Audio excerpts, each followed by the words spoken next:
बताना चाहता हूँ कि कुछ लोग तलाक को मजाक समझते हैं और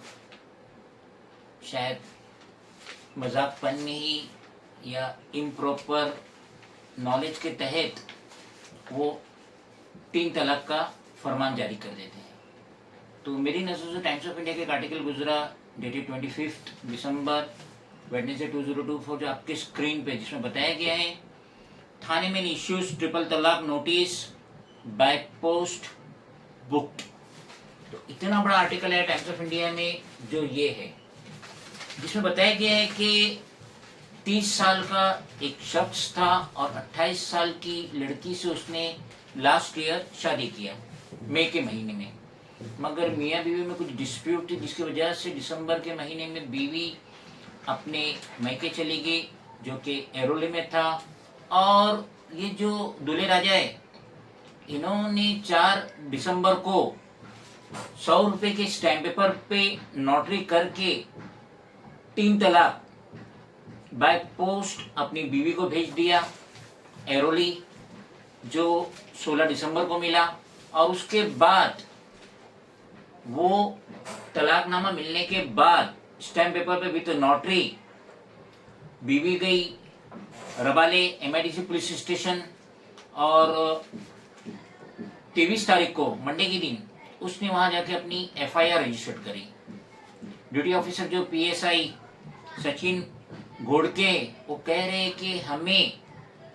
वो 3 तलाक की नोटिस जो उसके हस्बैंड ने भेजा था in the shape of affidavit वो मिल गई है और ये एविडेंस हमारे लिए काफ़ी है। अब जैसा कि नया कानून बना है Muslim women protection of rights on marriage act 2019, जिसे पार्लियामेंट ने पास करी है और सुप्रीम कोर्ट ने भी इस तलाक को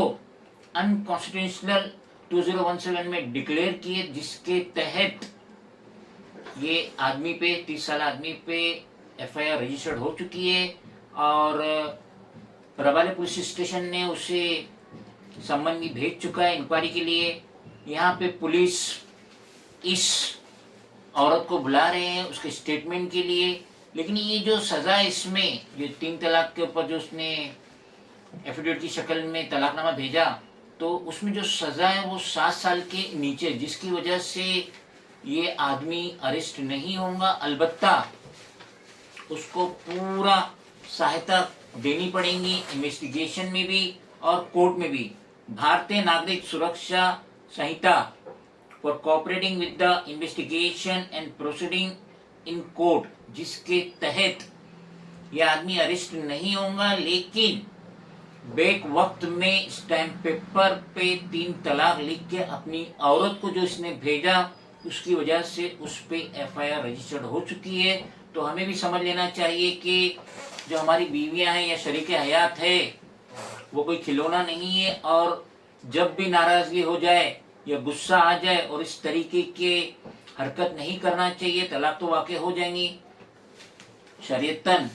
तलाक तो वाक़ई हो जाएंगी। हनफी और जो तबलीगी जमात है उनके तहत तो तलाक वाक़ई हो जाएंगे, शायद शिया हज़रात में भी ये तलाक वाक़ई हो जाएंगी, लेकिन यहाँ पे हस्बैंड को